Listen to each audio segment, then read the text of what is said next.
Hello, Master Duel Central. How's it going, guys? So today I want to talk about Crystal Beast. It's the second time we're talking about Crystal Beast on the channel, but this time there's a twist. We have the best Crystal Beast player of all time. That is Mr. Beast himself, Neshy. So if you want to introduce yourself a little bit.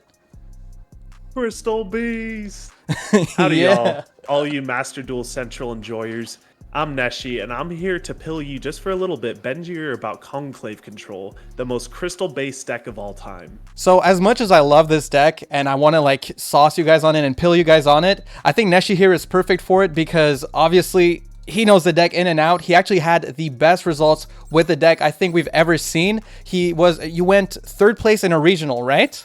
Yeah, third place at my regional during the height of tier format. So it's honestly nice that we get to revisit this format in Master Duel because it's a little bit of nostalgia for me being able to go back and like tackle tiers once more. Yeah, you have like everyone like just like, oh no, tier limit, and you're out here like, oh my god, this is where I get to experience the best Crystal Beast meta ever again. Exactly. Yeah, we eat tiers for breakfast. Sprite is a little bit of a harder matchup, but yes. Tier, if everyone's playing it tier 0, oh, we love to see it. Eating tiers all day. Yeah, and and it's funny when the Master Duel ban list came out and hit all of the tier names. I was honestly a little bit like, oh, maybe people won't play it, but I was glad to be wrong, you know, because everyone's playing tier mirrors all day if you see on the ladder. People can look at the deck and just see like they see Necro Valley, they see Zombie World, they see D-Shifter, but obviously the deck goes a little bit deeper than that. So do you want to give like a little bit of an explanation as to why this deck is so good in a tier format? The one thing you got to know about Crystal Beast, specifically Conclave Control, is it takes advantage of the crystallization mechanic that's unique to Crystal Beast. Basically, because Crystal Beasts crystallize, you know, they go to the back row, treat as continuous spells, we're able to play these anti-meta graveyard hate cards such as Necro Valley, D-Shifter, and Dweller, because for some reason Sapphire Pegasus is a one-card Dweller too. I'll take it. Tier Limit is the strongest engine in the game, bar none. So we have to play Floodgates. They're mandatory in order to compete. So that, you know, counts as Necro Valley. Zombie World is also a solid Floodgate since all the tier fusion besides Brucalos needs an Aqua. And that combos very well with Super Poly to clean up boards. So we're able to use these Floodgates to pull the ceiling of the game down to a grinding halt and then clear the field with cards like Rainbow Bridge of the Heart, Crystal Conclave, Crystal Miracle, and our rank 4 toolbox to go ahead and swing in with Zenith for game. One of the hypest moments I think that I can think of with the Zenith is when you're like, you know, you attack with the Zenith, like when you're going for game and you activate Crystal Conclave to bounce your Zenith. Then when you declare an attack with another Crystal Beast, you get to summon it again and just go for game. That's always so hyped to see, dude. Oh my so gosh, hyped. the double rainbow Zenith going in twice. Gotta love to see it. Yeah, this deck is absolutely based, so I'm super happy to talk about it today. As always, guys, we'll do a replay, we'll do some live gameplay, and then we'll go through the card by card at the end of the video. However, this time, I'll ask Neshy to kind of help me explain, since actually Neshy helped me build this deck list. It's not like I came up with this. I consulted the master, so we're going to have the master explain. Effort. Okay, a team effort. The only good contribution I've made to this deck list is I said maybe Dragos Tapelia is a good super poly target. That was literally my contribution. It is. That's a good contribution.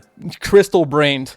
All right, so let's get into the gameplay, guys. All right, so get ready because this hand is absolutely insane. The hand is just crazy, and it's not even really a going second hand. So what we have here, we have Rainbow Bridge, Crystal Bond. We have 2 Rainbow Bridge, not once per turn, by the way. Conclave and Crystal Miracle, but we're going second. So our opponent starts with the Mudora, discarding the Miller, and they're going to mill a couple of cards here. They get to trigger some graveyard effects. We're going to go for Rainbow Bridge of Salvation right now. They did mill one of our unicorns, which is a little bit frustrating, but it's fine. We get to search a unicorn from the deck, as well as a Zombie World. So the reason I went Zombie World here is very simply because they put our Necro Valley in the grave, right? So that's all good. They're going to summon a Mudora here and go into a Baguska. So I don't know what it is with tier players and bricking, but it seems like it happens pretty often. But yeah, they kind of bricked, pass on Baguska. It is what it is. We're going to go for Rainbow Bridge of the Heart, activate Crystal Bond to search another Crystal Beast Sapphire Pegasus, more so we can get our Crystal Beast Rainbow Dragon onto the back row here. Then we're going to go Rainbow Bridge of the Heart. Rainbow Bridge of the Heart's third effect says that when a monster is placed Beast in your back row, you get to bounce a card. So just by doing this, we get to bounce a Baguska. That's the reason I led with that. It is kind of annoying because now we don't have a level 4 in our deck anymore since our other unicorn is in the graveyard. So that's a little unfortunate, but it is what it is. Then we're going to go for Rainbow Bridge here. We're going to activate Zombie World. Just to kind of insulate the graveyard as soon as possible. Then we're gonna go for Crystal Beast, Sapphire Pegasus, and okay, I just want to say this right now. Don't play Contact C, bro. Do not play this. Why are you playing this? This card is garbage. I've heard other people talk to me about this card. I don't know what YouTuber mentioned Contact C. Don't do it. It's not good. It is not good. Not even in the tier mirror. It's not good. They can link it off. Anyway, so they're going to summon Contact C here. We're going to get our Crystal Beast Sapphire Pegasus back from the grave into the back row.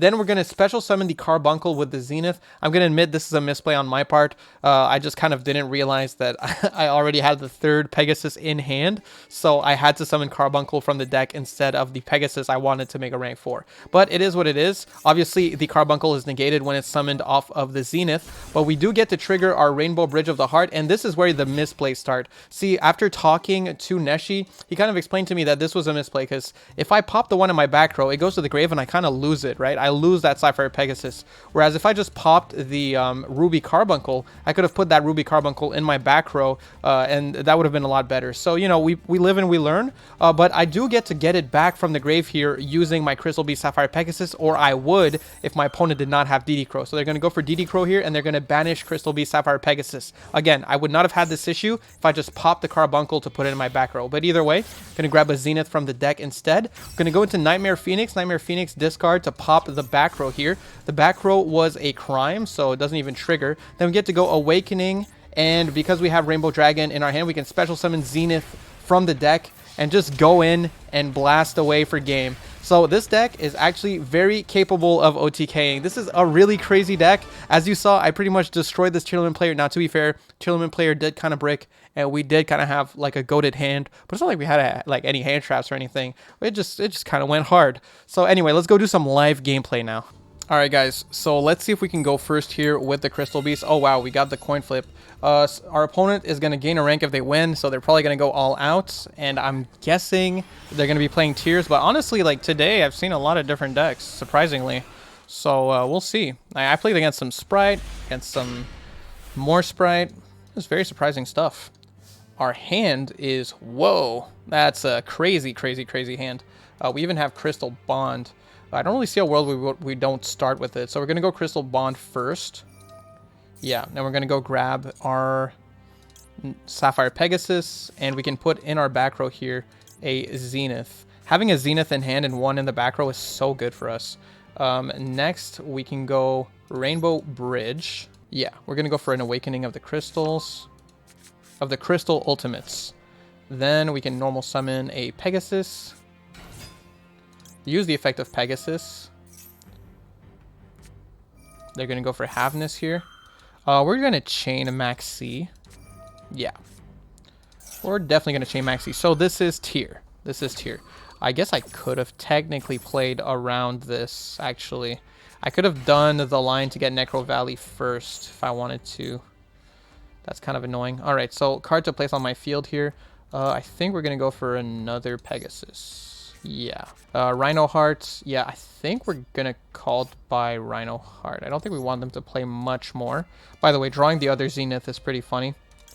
It's not like super ideal, but it's also not bad. But yeah, let's just stop Rhino Heart. Thankfully, the rest of their mills were super ass. They even milled their field spell, which is like, sorry, bro. All right, so we have our Awakening. We can go Zenith here. It's going to banish itself. We're going to get the special summon from our deck and also negate a Crystal Beast monster. So we're going to go for Sapphire Pegasus, and we're going to grab a Rainbow Dragon from our deck to our hand here. Then Sapphire Pegasus is negated, so we're not going to bother with that. Next, we're going to go for Awakening of the Ultimates. And normally, I would set up more. I mean, we still, like, we could get the Bridge of the Heart, but if we do that, then we're not getting a lot of advantage from it, honestly. I think we're just going to go straight for the Necro Valley. So, yeah, we're going to go send to the grave. By revealing our Rainbow Dragon, we can send to the grave a copy of Bridge of Salvation. Just make sure you say no to add to hand. It's going to go to the grave. And now we can go get ourselves a Necro Valley. So Bridge of Salvation effect in the graveyard. Add to our hand the Carbuncle as well as Necro Valley. So yeah, in a way I'm kind of happy we saw Havness here because it did kind of just confirm what we're playing against. So we're going to activate Necro Valley for sure. And I'm trying to think if we go Dugares for the draw 2 just to get those spells on the board because those spells are very, very good. They're very good. Like if we got Rainbow Bridge of the Heart, that would be massive. We could also just go Dweller to like make sure we win because if they out Necro Valley, they can't play through Dweller. This is a little bit tough. Could even go Baguska, arguably, would be pretty good here. Oh, man. I think I want to go for like the extra control we might get off of drawing with Dugares, so we're actually going to go for that. Yeah. Because we don't really need 2 Zenith in hand. We can live without that. And skipping our next draw phase to just get a bit more control turn 1 is probably worth it in my opinion. So we're going to detach these 2 Pegasus here to draw 2 and discard 1. And wow, that was super ultra turbo worth it. Whoa. That was even more worth it than I expected. So now we can summon our Carbuncle with our extra normal summon, use the effect of Rainbow Bridge of the Heart to pop that Carbuncle, and use the effect, of course, to put it in the back row. So it's going to go here in the back row. Then we get to add to our hand a Crystal Beast card, well, a Crystal Speller Trap. We already have the ultimates, which is really good. I think we're just going to get a Conclave here. Yeah. I would have liked to also get to another one here. Oh, also we get to bounce Havness. Do we even want to do that? I don't really see a world where we want to bounce Havness. I think I'd rather have it on the field. I guess one less body could come up because if they have like Nightmare Phoenix. Oh, okay. Yeah, we just win. I'll stop talking to myself. Anyway, that's the tier matchup, baby. This deck is crazy. Now, I might have even misplayed in there, you know. I feel like I played pretty well, but if you guys want to see the most optimal way to play the deck, definitely check out Neshy's channel, link in the description. Speaking of Neshy, he's going to join me again so we can have a lengthy discussion about the deck list. So definitely stay tuned for that card by card. It's going to be really interesting. All right, so for the card by card, guys, well, obviously we've got 3 Maxi. I don't really think I need to make you explain this, right? It's gotta like, play 3 Maxi. It's just the best card in Master Duel. It is what it is, you know. The first card I actually want to ask you about, and this is not because I'm like doubting that it's good or anything. I'm asking you just like, how do we optimize using Carbuncle? Because I'm gonna be real with you. I'm probably just bad at the deck, but I almost never use Carbuncle's effect. No, you only summon Ruby once or twice in a duel. So the first time, you always want to keep it in the deck. The first time you summon it is just off of Conclave. When you do the Miracle Conclave play, destroy your own Crystal Beast monster, you could bring it back with the Ruby, and then trigger that Sapphire Pegasus that you summoned to trigger Heart and bounce another card your opponent controls. But then the most prolific use of Ruby is to basically take advantage of the OTK that Awakening provides. So the idea behind this deck, despite its name being Conclave Control, it's really a mid-range deck. So Bridge of the Heart being the heart of the deck, it trades Crystal Beasts, the monsters, into back row crystals, and you gain advantage over time through that way. It puts them into the back row, they get repurposes crystals, and trades them for the powerful crystal spells and traps, which are honestly the best part of the deck. You know, Crystal Beast monsters leave a lot to be desired, but it's the spells and traps of where this deck is at. That's true. So over time, you acquire these resources, and then in the battle phase, when the time is right and you've cleared the way with Conclave and Heart, you can Awakening, summon Ruby. Ruby effect activates. It can't get Veilered or Nibiru'd because it's the battle phase now. And then you can summon all of your Crystal Beasts. Ruby calls together the Conclave to OTK. Okay, that's really interesting. Yeah, you know, actually, I think I just realized what I was doing wrong then. Oftentimes, I would use my Rainbow Bridge of the Heart to pop my already crystallized Crystal Beast monsters that were like in the back row. So maybe that's, yeah, so see, I was probably like losing resources quicker by doing that, when if I was popping them in the monster zone, they would go to the back row and become like resources and get repurposed, right? So, hey, if you could take dubs off tier without using Ruby's effect, that just proves how strong this deck is against against tier. That's a good point. On stream, I had about, I would say, like maybe a 50 to 60% win rate without using Ruby Carbuncle once because I just didn't set it up properly. So with misplays, 60% win rate against tier, imagine played optimally, right? Oh my gosh. Oh, it's a dream come true. Crystal Beast, Sapphire Pegasus. I'm just going to let you gush about this card. Like, go for it. What more can be said about this guy? I mean, one card rank 4, 1800 body, which is super solid. Its effect can't be ashed because it places also from the hand, deck, or graveyard. Doesn't target either. It can't get belled. It's just a great stat. Can make Lightning Chidori as well, which is one of the strongest rank 4s in the game. Lightning Chidori into Zeus is just way too much for some decks to handle. It's actually so good. Lightning Chidori is such an underrated rank 4, honestly. This card is so sick. Pegasus is fire. Such a cool card. Also, like, just shout out the artwork. Fire artwork, too. Like, oh my gosh. They did. Yes. They did such a good job with that one. Next up on my list, we've got Dimension Shifter. I mean, it's free games against tier. You got to do what you got to do. You got to activate it when you're going for a shotgun. All right, GG. Go next. So it does conflict with Maxi and Foolish Burial Goods. Yes. But you just hold those. That's fine. As long as the shifter's up, it's not like your opponent can kill you. So you just hold the Maxi and Goods for when you can resolve it. Next up, I'm running 3 of Crystal Beast, Rainbow Dragon, Zenith. Or no, it's just Crystal Beast, Rainbow Dragon. Why do we call it Zenith? Can you clarify that for me? Yeah, Zenith was the original name in Japanese. So yeah, Yu-Gi-Oh! Organization translated it as Zenith. Like, it's a Rainbow Dragon, the Zenith Crystal Beast. Oh, man. Yeah, we have so many Crystal Beasts, we already have a Rainbow Dragon. So the shortest way to say Crystal Beast Rainbow Dragon is just Zenith. Why not? Oh, yeah, that makes sense. That makes sense. I mean, I really like Zenith. I think it just, like, rolls off the tongue. It sounds nice. Oh, yeah. It's cool. So I think that works. Yeah, so, I mean, obviously, Rainbow Dragon, this is the reason that you turn... Basically, Rainbow Dragon turns your Pegasus into a rank 4, right? Like, this is the card that does it all, basically. It's Hornet Drones, literally like E-Telly for the deck. So what's interesting is, like, it acts as an extender for Sapphire Pegasus, but it's also just our boss monster for this deck. You know, we're not summoning the OG Rainbow Dragon. We have the boneless version in Zenith. The one thing I don't like about it is when I already have Rainbow Dragon in hand. That makes me upset. Yeah, that does suck. You know, drawing the Rainbow Dragon sucks, but at least you enable Awakening that much earlier. Just for anyone watching, you could swap the 3rd Zenith for a Cobalt Eagle if you want to make more rank 4s. You were saying that, yeah. Yeah, it's a tough call because it's like, do you either want to go for game more often? Because if you're playing the Cobalt Eagle, it's tougher to go for game. We're also not playing Tiki Boo in this deck, and you would want to play Cobalt Eagle if you're playing Tiki Boo. Especially, I think, in a format like this that's extremely explosive, you can lose control over the game, I think, pretty quickly. Like, if you're, like, you know, just delaying it too much. So I definitely, like, I would prefer prioritizing just, like, going for game as soon as possible. And also, I don't think There Can Only Be One is very good right now.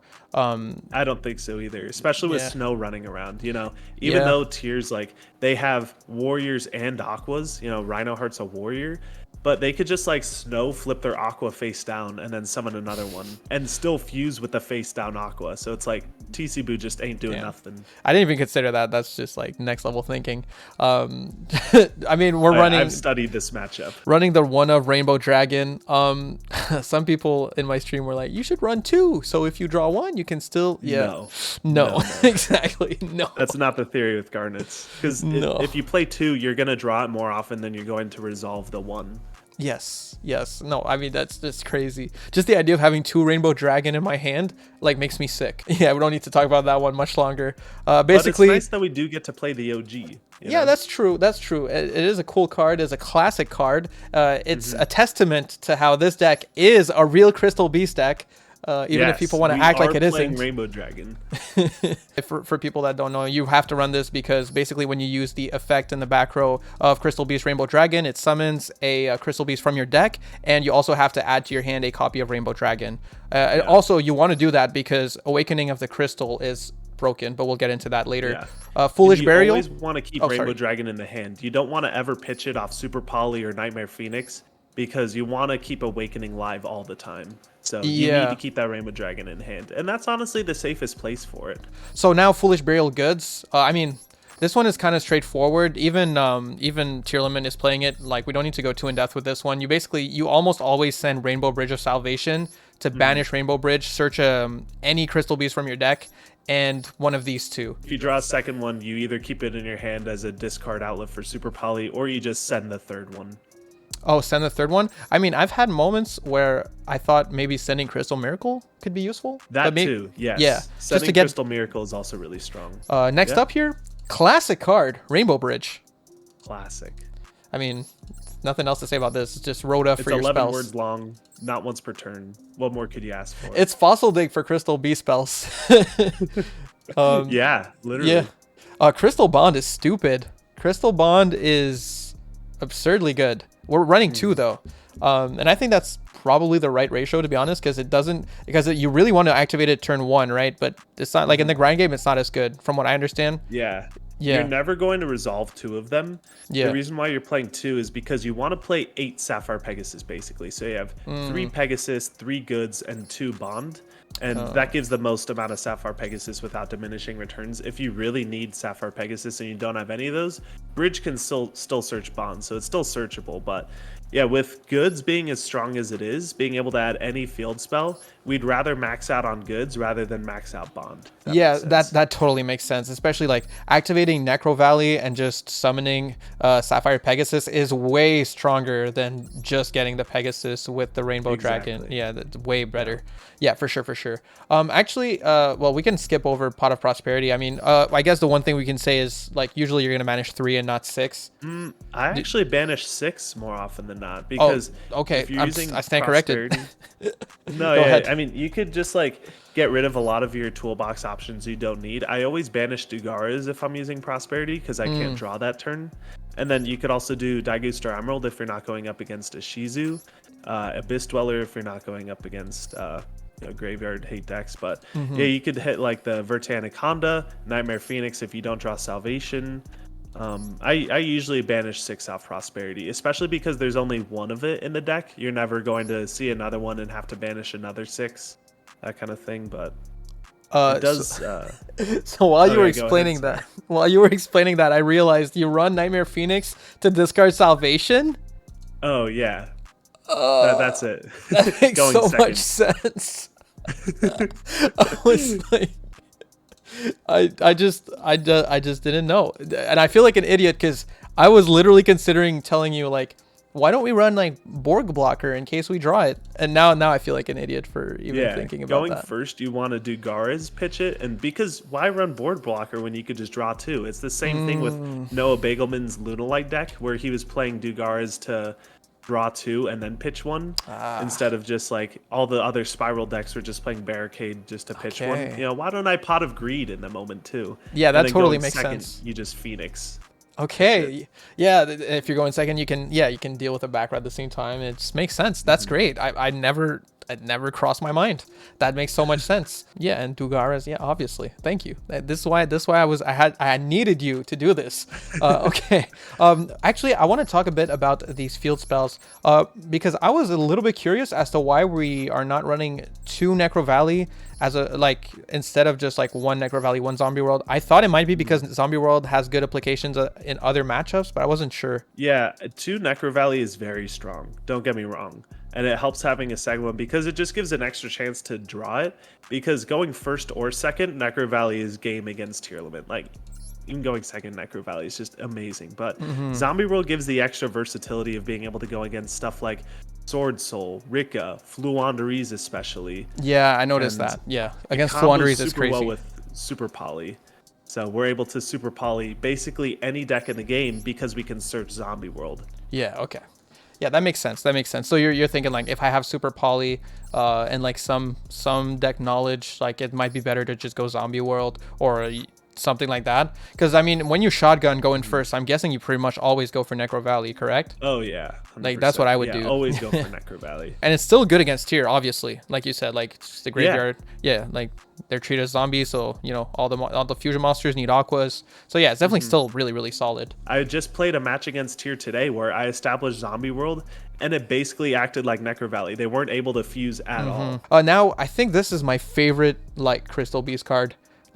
Rainbow Bridge of the Heart. Every time I read this card, it gets a new effect. This card is a new effect. So insane. It's so crazy. I've heard Yeah, someone go ahead. say that it's an entire Brave engine in one card. Entire Brave engine in one card. Yeah. So you get an extra normal summon, and then you can destroy one Crystal Beast card you control. So that could be a monster on the field, in your back row, or in your hand to add any any crystal spell slash trap from your deck to your hand.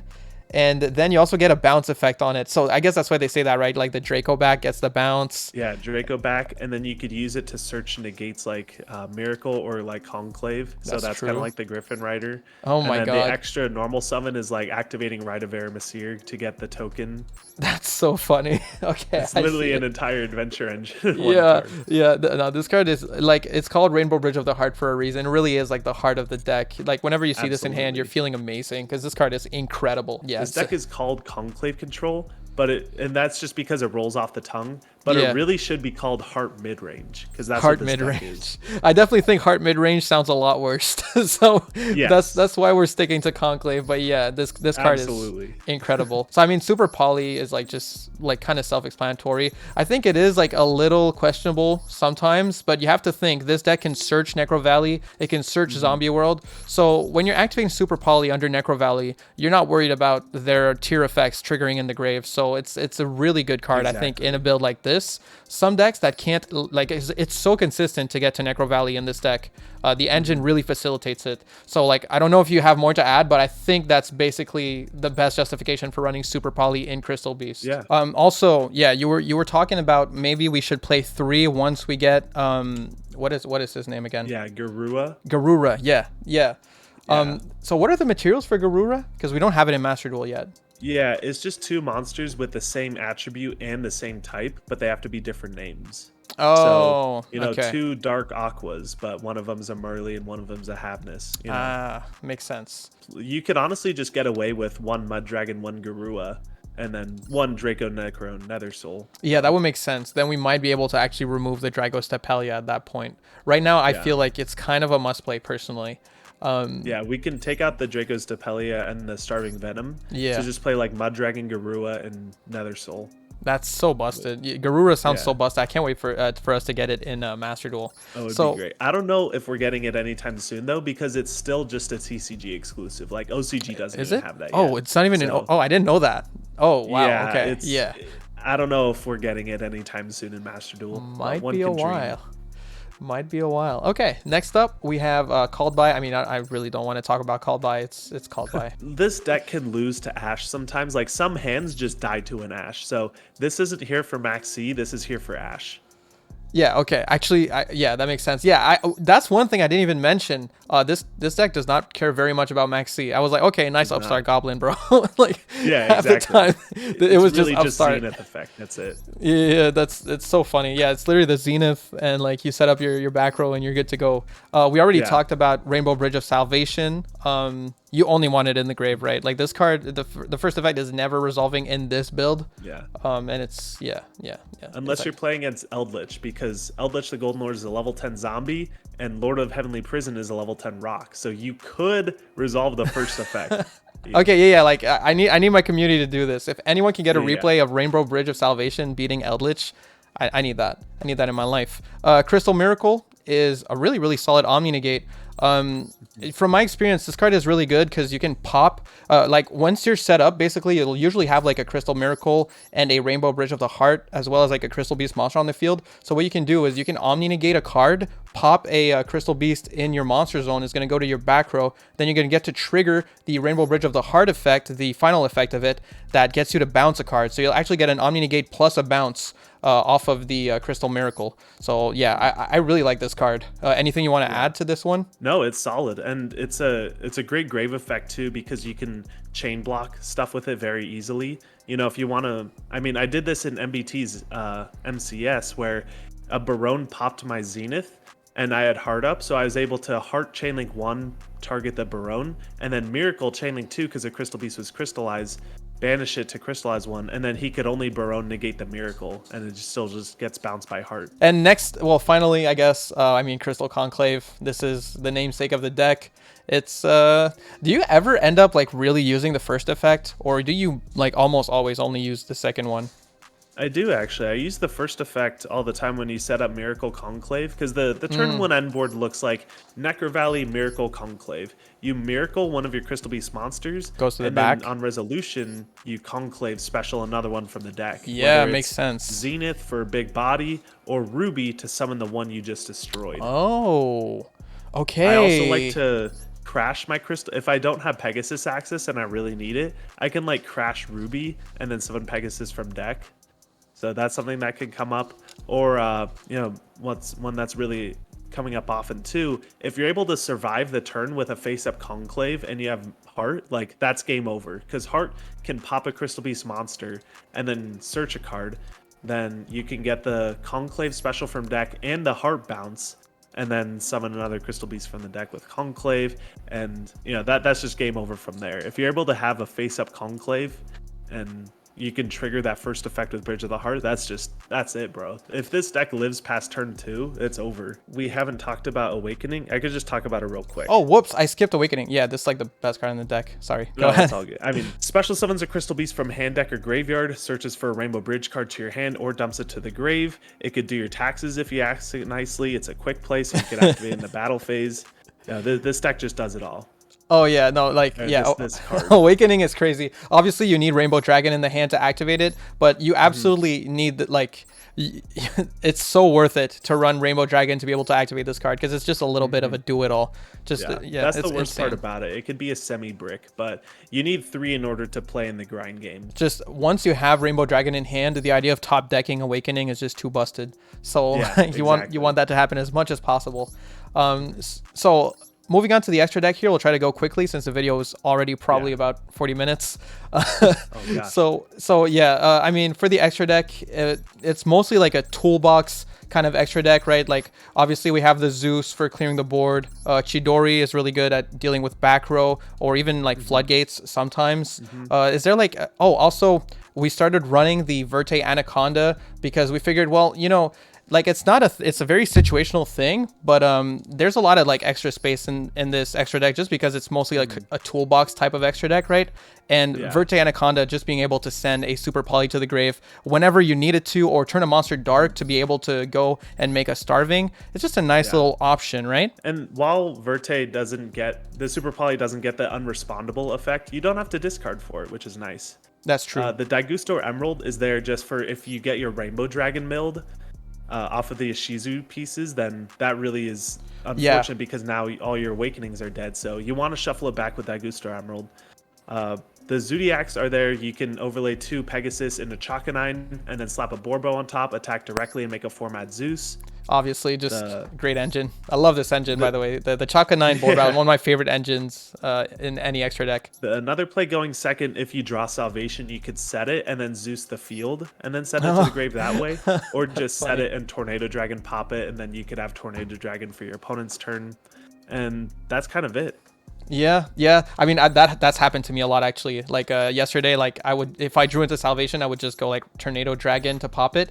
But the Zeus idea going second is kind of neat. I kind of like that. I didn't even consider that. That's really cool. So thank you so much, Neshy. I really appreciate that you came out here and kind of taught me more about the deck, and also the audience. They get to see truly, potentially the best Crystal Beast list you can really make right now in Master Duel. Like obviously, I'm sure as you would say this too, like there's probably some flex spots where like you could like change some cards around that are more optional.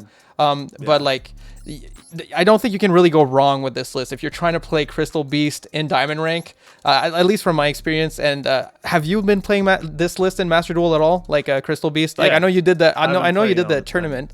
I haven't gotten to Diamond rank yet, honestly, because like before the Crystal Beast support came out, I just haven't really touched Master Duel, unfortunately. So I'm still like trying to climb from plat. Okay, yeah. So you had to do a long climb after this stuff came out. Exactly. I understand, because you were just waiting for this format. Okay, so you've got a massive climb ahead of you. That's like, well, you've got most of it done by now. But yeah, I'm sure I'm good though. Well, I'm sure like with your experience with the matchup, you'll get to Diamond in no time. But yeah, guys, if you want to check out Neshy is a boss at Crystal Beast. Beast, as you guys should already know by now, like I've said it enough times in this video. You guys need to go subscribe to him and check out his Twitch. All the links will be in the description. Anything you want to say before we end the video? Keep continuing to be crystal based on your crystal conquest. I'll catch you guys in the next one. Shout out Mr. Beast.